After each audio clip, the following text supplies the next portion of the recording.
Hello everybody, I am Jet Ross, the GeneaVlogger, and on today's video we'll be discussing Ancestry's new tool, Matches by Cluster. This tool is Ancestry's version of what's known as an auto-cluster, an advanced DNA match analysis tool originally created by E.J. Blum and released in 2018 on his website, Genetic Affairs.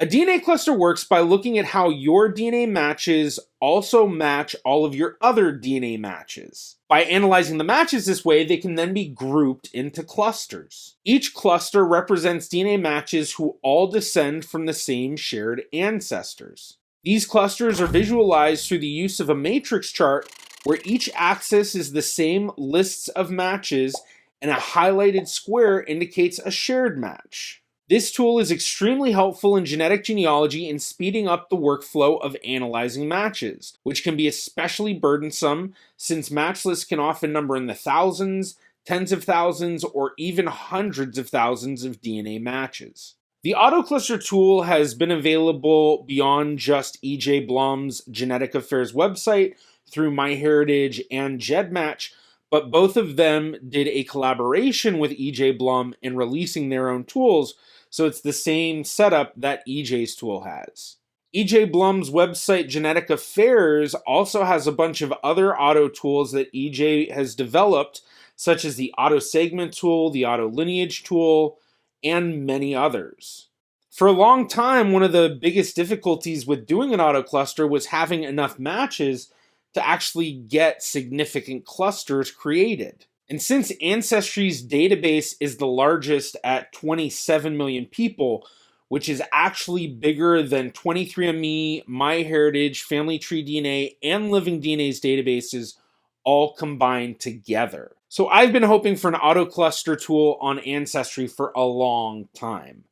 I've also been hoping for a chromosome browser tool on Ancestry for a long time, but they haven't released that yet, so I'm still crossing my fingers on that one. But anyway, Ancestry slowly rolled this tool out over the past few weeks. I was actually one of the last ones to get access to it, unfortunately.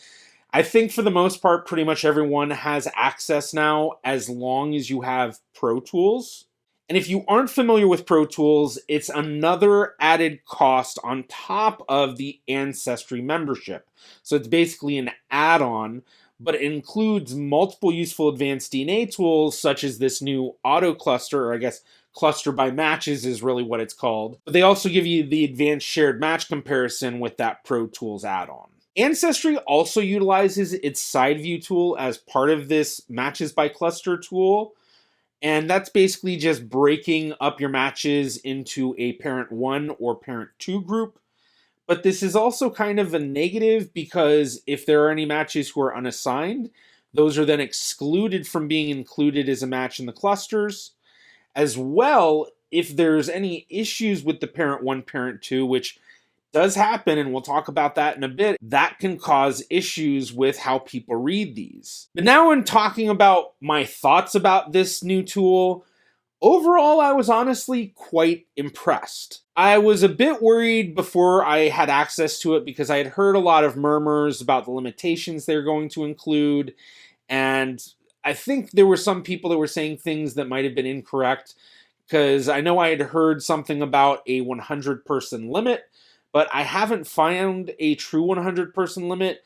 The only one that I've really found is that they won't show you the matrix chart if you have more than 100 people, but they will still cluster well over 100 people. But either way, the settings that they have, as I guess their default settings we'll call them, seem to work pretty decently. And the way that it works is first they define the matches that they're going to include, and that is matches which are between 65 centimorgans shared and 1300 centimorgans shared, as well as they have to have been assigned to parent 1 or parent 2.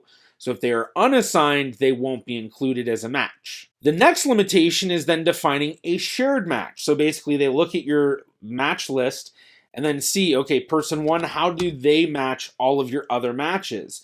And what they look for to define a shared match there is that they share at least 20 centimorgans with each other. And then as I just mentioned, there is the limit on seeing the matrix chart if you have over 100 matches in your clusters. But when you show just parent 1 or parent 2, it will show you that specific matrix chart. Unfortunately, there may be nuance that you lose in not being able to see the full matrix chart for the clusters as opposed to bringing it down to parent 1, parent 2, because parent 1 and parent 2, the side view tool is not always correct, and so it can make things seem in a way that it's not true. But to show an example of what it looks like when you have over 100 matches that are being clustered, here's what Mr. Beat's page looks like, because he has 131 matches across 8 different clusters. I think the thing that made me most impressed was how well the tool seemed to handle Jewish profiles.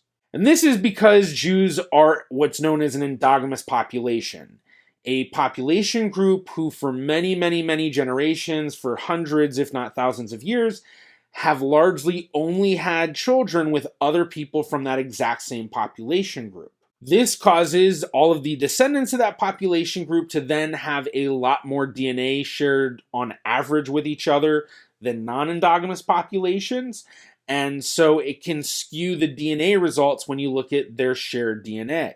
And autoclusters are notoriously difficult to use for endogamous populations. Some other examples of endogamous populations besides Jews includes the Acadians. Pacific Islanders have some of the worst endogamy. Basically, you see pages upon pages upon pages of multi-hundred centimorgan matches, and who knows how close they could truly be related. If you are doing endogamy and use an autocluster type tool, usually you're going to see a big blob and not really any sort of distinct clusters. There is an endogamy autocluster that E.J. Blum developed not too long ago, and I was a consultant on that.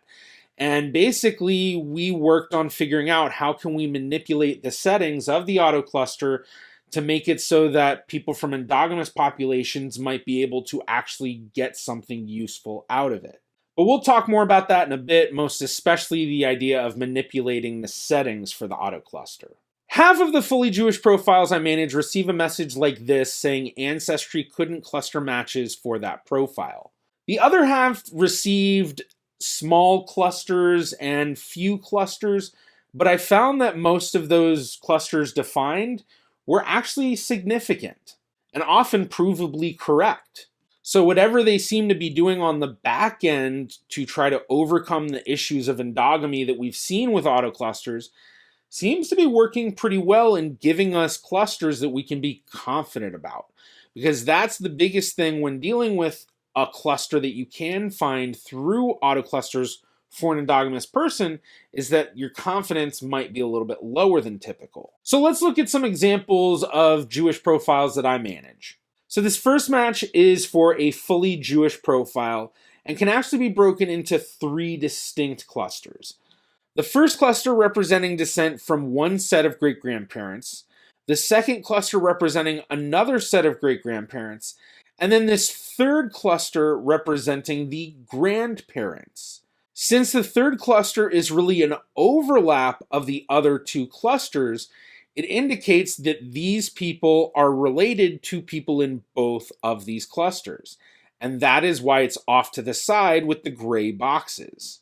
They're matching people in cluster 1 and cluster 2. But something important to note here as well, Ancestry's side view tool says these clusters are from different parents. But that's wrong because these clusters are all through the paternal side. So understand there can be false positives with the side view suggestions, especially if you're dealing with endogamous profiles. Also notice that Ancestry doesn't distinguish the overlapping cluster, which means you have to identify these overlapping clusters visually. And it's this need to use visual component for the overlapping clusters where that limitation of only 100 matches or less being able to be seen in the full matrix can be an issue, because then you might miss out on nuance where you think one cluster is from one side when they're not, and then you're going to miss out on a lot of possibility in those overlapping clusters. For the second fully Jewish profile, It gave two distinct clusters, neither of which are tied to known family branches, but there is a lot of unknown with this DNA tester's family history.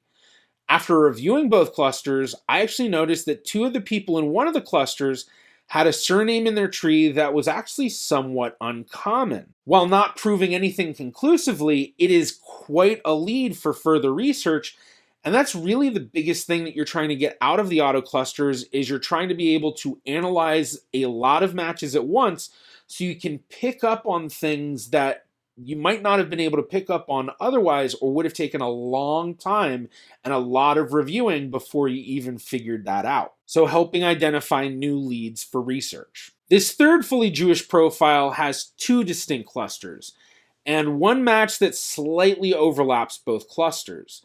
The first cluster is a group of matches who I was able to figure out all descended from a shared set of ancestors, but I wasn't able to figure out how those ancestors fit into the tree of our DNA tester. The second cluster is a group that I was able to figure out how they're connected to our tester, and it's through the maternal second great grandparents. On other databases, most especially 23andMe, I previously found a lot of significant shared matching between people in both of these clusters, originally leading me to believe there was likely a shared ancestry between both groups. But on Ancestry, only one person was matching both clusters. But what's really interesting is the person who is overlapping both clusters here is also the oldest generation tested of the group from the second cluster. So could we be on the right track that there is a connection between these two clusters, but for some reason, Ancestry is filtering it out except for this oldest generation match because they have more shared DNA that is not being filtered out. And then looking at a lot of the non-endogamous DNA profiles that I manage in Ancestry, it was definitely working better. More total matches included, more clusters defined, and bigger clusters. I get the feeling that one of the things Ancestry is doing on the back end is that they are excluding matches that are matching too many other matches. While they don't say it directly, on their support page, what they do say, oftentimes many distant matches are more a result of people descending from a common population. This can create a lot of connections between people and disrupt the clustering. And while it doesn't directly say that they're excluding these matches, I think that they are. And I wouldn't be surprised if they have other limitations on the back end that they aren't telling us about, which is kind of frustrating because when you do analyze the clusters, you really want to understand why certain things might have been included and why other things might have been excluded. But if my assumption is correct, it definitely makes sense why a lot of the Jewish clusters were much smaller and there are a lot fewer of them, because most of their matches were matching the large majority of their other matches, but it was only a few of their better quality matches, really, that they could more distinctly see, okay, these are one cluster. Of course, it's going to vary from each population group as well, so here I'm just flipping through a bunch of various cluster charts and including their general ancestry as well, so enjoy.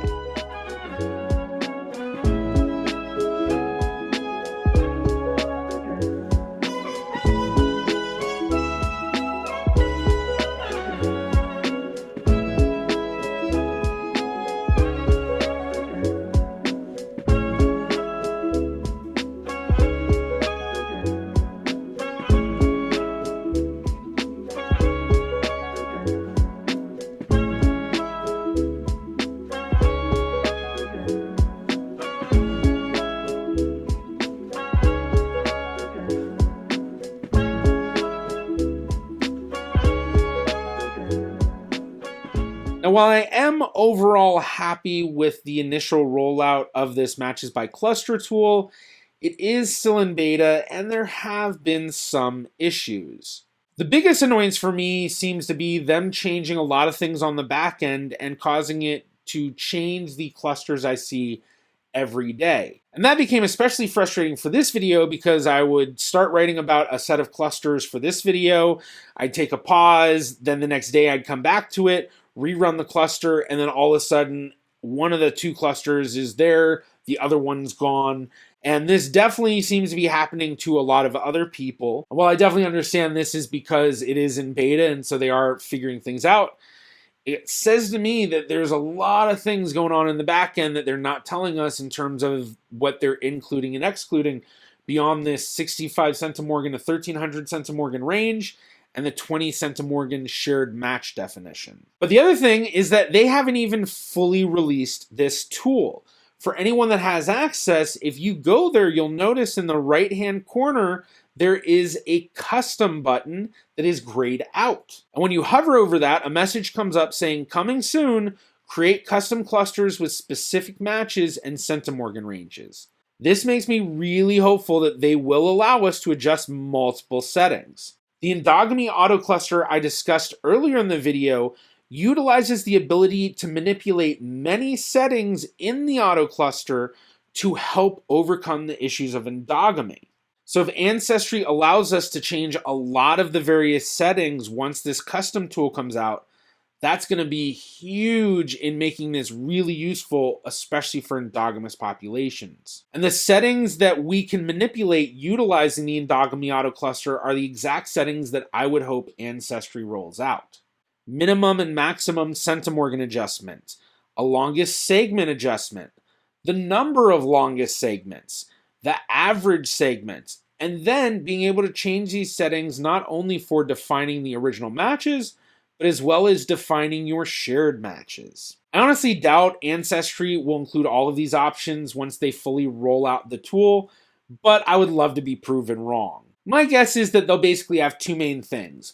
One will be adjusting the minimum and maximum for the range of defining the original matches, so that 60 centimorgan to 1300 centimorgan range. And then the second thing will likely be the adjustment of the shared match definition. So currently they have it at 20 centimorgans, but for an endogamous population, you might want to set it to 40 or 50 centimorgans. But I also hope that they roll out the ability to see the larger matrix graphs when it's more than 100 people being clustered. And I definitely understand the limitations of being able to have something visually work and fit onto the website and not kind of make the page crash every time it loads.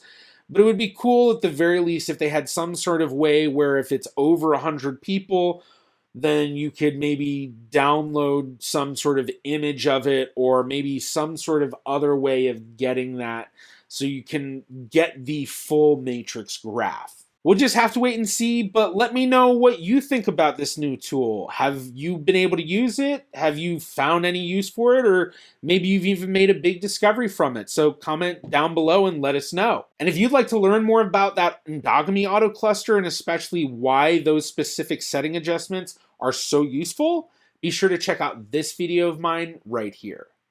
Thank you to my Patreon patrons and YouTube members.